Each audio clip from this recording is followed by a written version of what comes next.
Hey guys, so today I'm going to finally do my August wrap up. And once again, I'm sorry it's late. I feel like I keep doing my wrap ups late, but whatever. So I did read 10 things in August, so I am excited to talk to you about them all. And I did participate in N.E.W.T.s, so I did vlog each week of August, and I did succeed in becoming a Hogwarts professor teaching charms. I'm not really going to talk about which book I read for each subject because I did talk about that in my vlogs, so I will link all the vlogs in my description. So yeah, I'm just going to talk about the books that I read. I had a good reading month, but also I got into a reading slump near the end, but I did read some really good books, so we'll talk about them. But yeah, so first I read Save Me, which is a webtoon and it is for BTS. So it is the prequel to the N.E.W.T.s novels that BTS have, and it's set in the BU, which is the Bangtan universe. So in the BU, the 7 members aren't famous idols, they're just 7 people who are friends at school, and their friendship falls apart, and Save Me follows one of the members trying to save them all. So it does have a lot of Orange vibes, Orange the manga series, and Orange is one of my favorite, if not my favorite manga. So of course I loved those vibes, and I just love BTS, so I just really adored this. I loved the art. You can read it for free, by the way, so I will link it in the description. It's really heartbreaking too because all of the members are at bad points in their life, and there are a lot of trigger warnings, and obviously because it is webtoon there are visual triggers too, so definitely look those up before you read it. But yeah, if you love BTS, I definitely recommend reading this. It is just so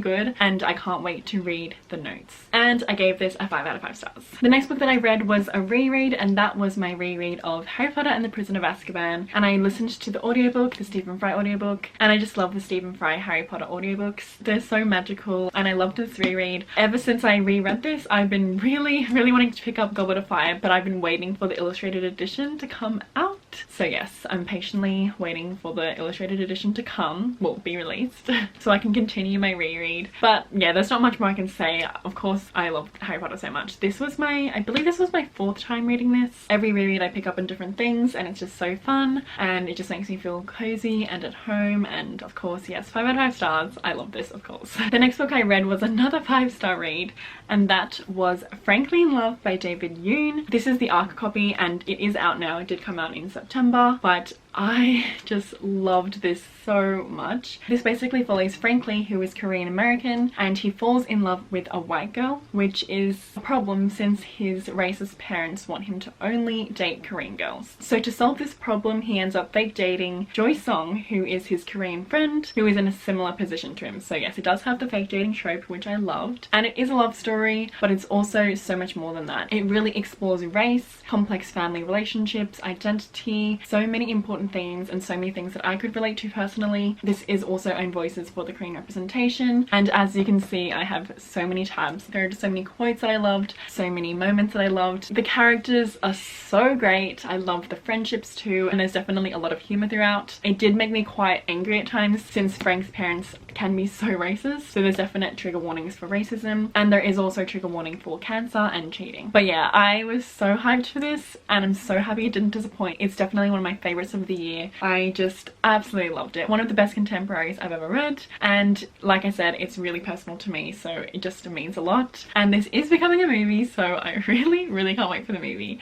So yes, just all around big smiles with this book because I loved it so much, and I highly recommend you check it out too if it sounds interesting to you. The next book I read was not Frankly in Love, Waiting for Spring Volume 5, and this is a manga, so as you can see, the artwork is stunning. I have been reading this series this year. I feel pretty much the same about each volume, so I feel like every time I need to talk about it, it's just me saying the same things over and over again. But basically, it's a shoujo manga, and it involves basketball and has amazing characters, a lot of humor. There are just so many cute moments. Like, I really ship this couple in it, but I hate this character right here, actually.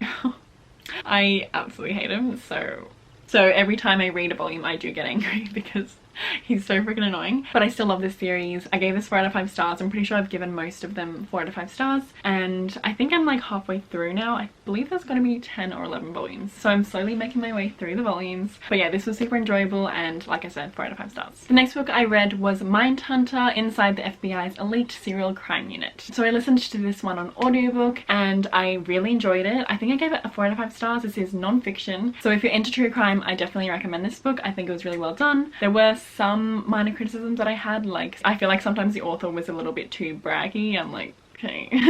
But overall I did really love the way that it was written, and obviously the insights that the author got during his time in the FBI was super fascinating. And if you don't know, the TV show Mindhunter on Netflix is based on this book, and I love the TV show, so I really wanted to read the book. I just love criminology, so it was definitely super fascinating, and yeah, so 4 out of 5 stars. Really good. The next book I read was Autobiography by Christina Lauren, and again I gave this a 4 out of 5 stars. I did really love this. This is a YA contemporary, and it is Christina Lauren's only YA contemporary, I believe. I've read Christina Lauren's like adult romance books, so I was excited to read their young adult book. This basically follows Tanner Scott, who is bisexual and he's very open about his sexuality, living in California, but when he moves from California to Utah he's kind of forced back into the closet. And it follows Tanner falling for Sebastian, who is a mentor for one of his classes, who is also Mormon. So yeah, it was definitely super cute. I really loved the relationship in this, and I really loved the exploration of religion and sexuality in this. I've never really read a book like that before, so I definitely enjoyed that exploration. I didn't really love Autumn, who is Tanner's best friend. I wasn't her biggest fan. She did some things that were quite questionable, but overall this was just a super enjoyable read. I'm not obsessed with it or anything, but it was definitely a really good read. And yeah, like I said, 4 out of 5 stars. I feel like I don't really have much more to say, but I do recommend it if it sounds interesting to you. The next book that I read was The Strange and Beautiful Stories of Lavender by Leslie Walton, and I read this for Books with Friends. This was our August pick, so we had a really fun live show on my channel, so I'll link that up above and down below if you want to watch it. But basically this is magical realism following Ava Lavender, who was born with these big beautiful wings and no one really knows why. And it is actually like an intergenerational story because it does follow Ava Lavender's mother and her grandmother. So the first part of the book follows Ava's grandmother, then her mother, and then finally Ava Lavender. So we actually don't really get to Ava Lavender's story until like 100 pages in. So I definitely wasn't expecting that, but yeah, so just letting you know. And this was definitely an interesting experience because I didn't hate it, but I definitely didn't love it. So I ended up giving this a 2.5 stars. I originally gave it a 3 stars, but after talking about it more in the live show, I decided to give it a 2.5 stars. So yeah, I definitely recommend watching the live show if you want to hear more of our thoughts. This was definitely a short and quick read, which was good because I wasn't like 100% loving it, but also I feel like if it was longer, it would have had more time to really develop the characters and stuff like that, because I didn't really feel connected to the characters. There are also quite a lot of trigger warnings like emotional abuse, animal abuse, sexual assault, violence,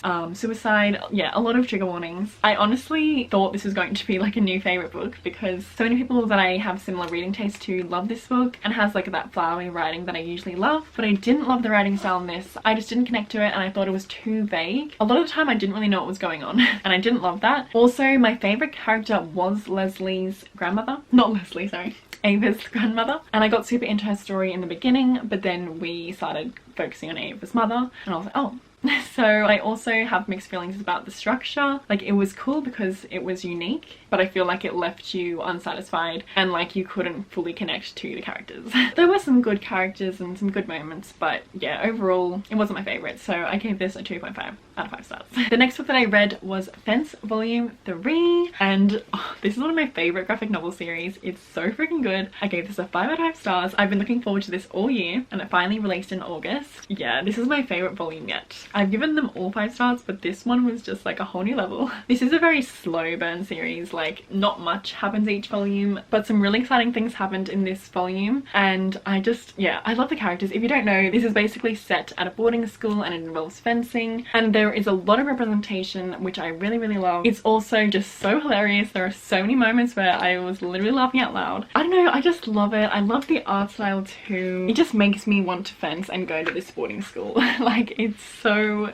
good and so much fun, and I really can't wait for the 4th volume, but I don't think it has a release date, so that stresses me out because I want it now. And also, I don't know if you saw, but they're actually releasing a Fence novelization next year. So yeah, I'm freaking excited for that, like, because this story is everything. Then I read another graphic novel, and that was Saga Volume 2. I picked up this series in July, so I continued by reading the 2nd volume in August, and I just love this series. I'm so happy I decided to pick it up because because it is very different to what I usually read. It is adult sci-fi fantasy. It's everything. It follows these two people from warring planets who meet and fall in love and have a baby. That causes some chaos because, like I said, they're from warring planets. But the main characters are so great. The art style is amazing. I'm really invested in the story and it's already just so emotional, and I love the themes that it explores. I love it. And also it's just really weird sometimes, which I really love. So I just think this is such an amazing series and I just loved this volume so much. So yes, my battery is running low, so I'm kind of freaking out. So I'm just going to talk about the last book that I read, which was Children of Blood and Bone. This was my reread and I absolutely loved this book. I loved this the first time, I loved this the second time. I reread this because Children of Virtue and Vengeance is coming out soon, so I wanted to give this a reread and I loved it, of course. I gave it 5 stars again. I just love these characters. I love the story. I feel like I've talked about this book quite a lot because it is one of my favorite fantasies. It's just so amazing, especially the ending is just so explosive. I just love how rich in history this world is and the commentary that Tomi Adeyemi makes throughout. So yeah, I love this book and oh my gosh, okay,